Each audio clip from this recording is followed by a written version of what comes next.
Em nome do Pai, do Filho e do Espírito Santo, graça e paz. É bom ter-vos do outro lado. Hoje é segunda-feira, dia 12 de maio. Senhor nos guarde e nos abençoe. A palavra de Deus desta segunda-feira é tirada do Evangelho de São João, capítulo 10, versículos 1 a 10. Fale Deus na alma e no coração de cada um de nós. Naquele tempo disse Jesus: em verdade vos digo, aquele que não entra no aprisco das ovelhas pela porta, mas entra por outro lado, é ladrão e salteador. Mas aquele que entra pela porta é o pastor das ovelhas. O porteiro abre-lhe a porta e as ovelhas obedecem à sua voz. Ele chama cada uma delas pelo seu nome e leva-as para fora. Depois de ter feito sair todas as que lhe pertencem, caminha à sua frente, e as ovelhas seguem-no, porque conhecem a sua voz. Se for um estranho, não o seguem, mas fogem dele, porque não conhecem a voz dos estranhos. Jesus apresentou-lhes esta comparação, mas eles não compreenderam o que queria dizer. Jesus continuou: em verdade vos digo, aqueles que vieram antes de mim são ladrões e salteadores, mas as ovelhas não os escutaram. Eu sou a porta. Quem entrar por mim será salvo. É como a ovelha que entra e sai do aprisco e encontra pastagem. O ladrão não vem senão para roubar, matar e destruir. Eu vim para que as minhas ovelhas tenham vida e a tenham em abundância. Palavra da salvação. Meu santo irmão, minha santa irmã, o Evangelho fala-nos da relação entre o pastor e as suas ovelhas. E nós, na quinta-feira passada, no final da jornada, nós tivemos a graça da eleição do Papa Leão XIV, não é? É esta bênção que Deus concedeu à sua igreja. É pela ação do Espírito Santo que o Senhor indicou Leão XIV como sucessor de São Pedro. Então vamos rezar pelo nosso Papa, para que conduza a Igreja nos caminhos e nos desafios que ela enfrenta hoje. Por isso, vamos partilhar aqui a primeira homilia do Papa Leão XIV. Vamos ler a homilia do Papa Leão XIV, a primeira que ele fez. Tu és o Cristo, o Filho de Deus vivo. O Papa cita Mateus 16, versículo 16. Com estas palavras, Pedro, interrogado pelo Mestre, juntamente com os outros discípulos, sobre a sua fé nele, resume a herança que a Igreja, através da sucessão apostólica, conservou, aprofundou e transmitiu ao longo de 2000 anos. Jesus Cristo, o Filho de Deus vivo, isto é, o único Salvador e aquele que nos revela o rosto do Pai. Palavras muito profundas. Nele, Deus, para se aproximar dos homens, revelou-se a nós no olhar confiante de uma criança, na mente inquieta de um jovem, nos braços maduros de um homem. O Papa cita o Concílio Vaticano II na Constituição Pastoral Gaudium et Spes, número 22.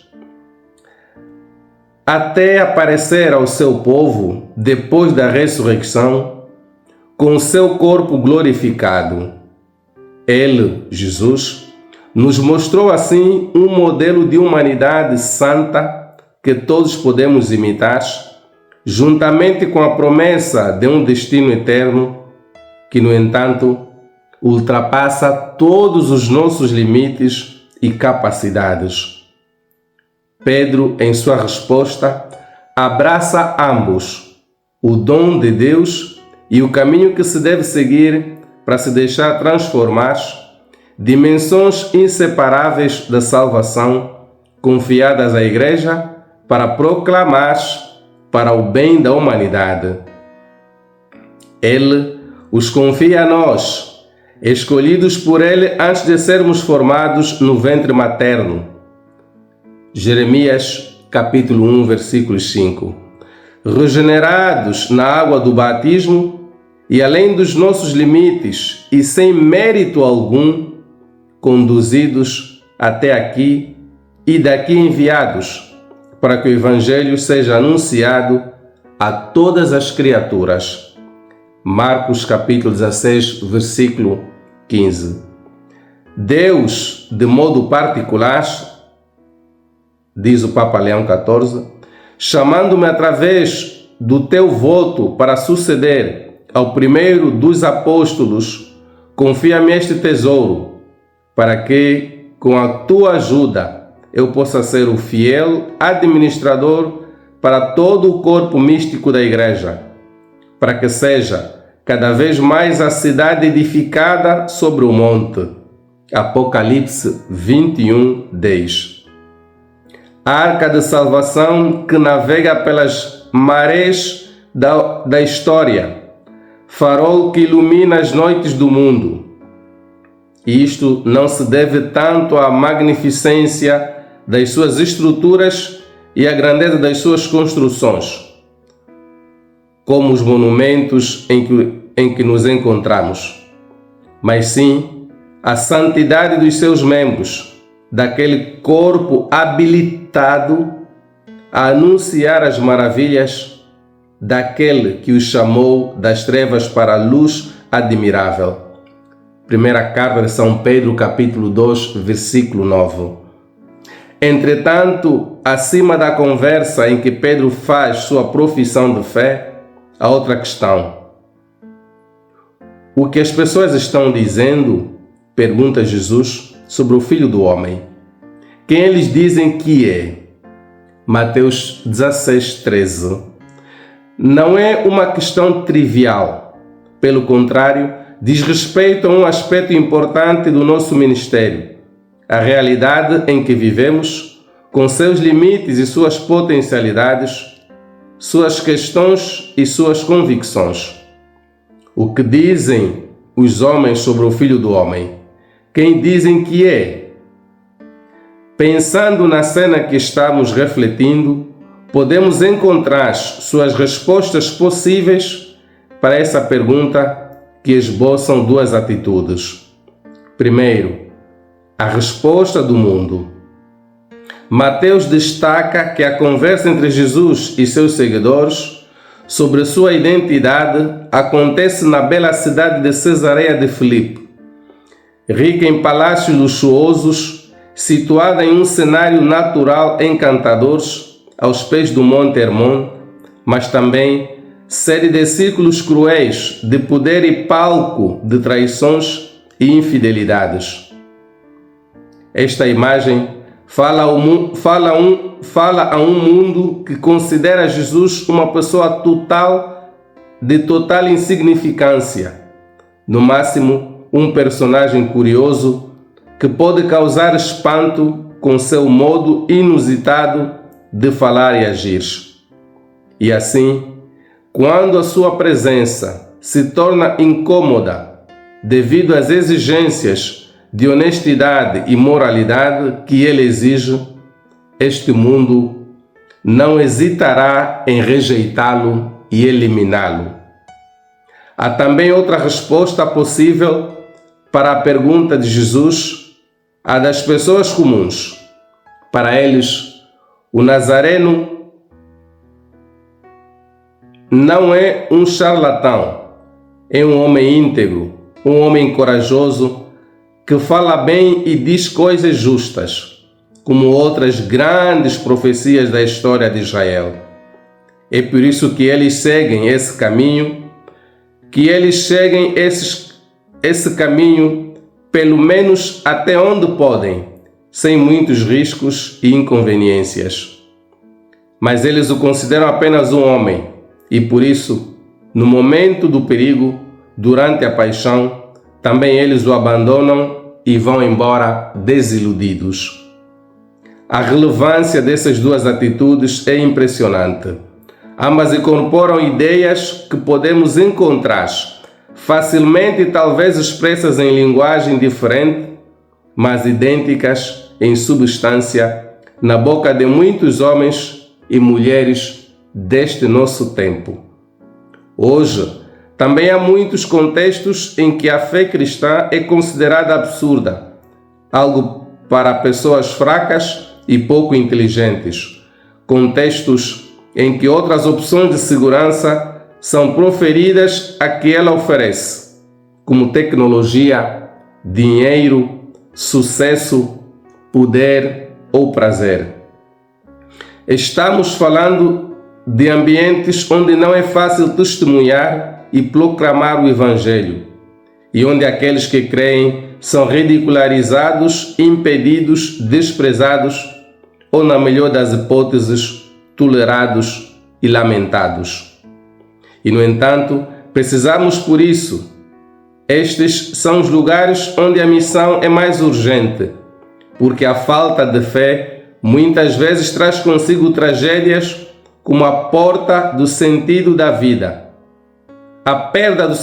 vida, o esquecimento da misericórdia, a violação da dignidade humana das suas formas mais drásticas, a crise da família e tantas outras feridas que trazem não pouco sofrimento à nossa sociedade. Não faltam contextos em que Jesus, embora apreciado como homem, é reduzido apenas a uma espécie de líder carismático ou a um super-homem. Isso não só entre os crentes, mas também entre muitos batizados que assim acabam vivendo nesse contexto um ateísmo de fato. Este é o mundo que nos foi confiado e no qual, como o Papa Francisco muitas vezes ensinou, somos chamados a testemunhar a fé alegre em Jesus, nosso único Salvador. Por isso, é especial que também nós repitamos: Tu és o Cristo, o Filho de Deus vivo. É essencial para isso, antes de tudo, em nosso relacionamento pessoal com Ele, em nosso compromisso com uma jornada diária de conversão, mas também como igreja vivendo juntos a nossa pertença aos Senhores, levando a boa nova a todos. Digo isto, antes de tudo, por mim mesmo, como sucessor de Pedro, ao iniciar a minha missão como bispo da Igreja de Roma, em Roma, chamado a presidir a Igreja Universal na caridade, segundo a célebre expressão de Santo Inácio de Antioquia. Ele, conduzido, acorrentado a esta cidade, lugar do seu iminente sacrifício, escreveu aos cristãos que ali se encontravam: naquele momento serei verdadeiramente discípulo de Cristo, quando o mundo já não verá o meu corpo. Ele se referia a ser devorado pelas feras do círculo, e foi isso que aconteceu. Mas suas palavras evocam, em um sentido mais geral, um compromisso irrevogável para quem exerce um ministério de autoridade na Igreja: desaparecer para que Cristo permaneça, fazer-se pequeno para que seja conhecido e glorificado, gastar-se até ao fim para que ninguém perca a oportunidade de conhecê-lo e amá-lo. Que Deus me conceda esta graça, hoje e sempre, com a ajuda da eterna intercessão de Maria, Mãe da Igreja. Deus nos abençoe, em nome do Pai, do Filho e do Espírito Santo. Boa segunda-feira.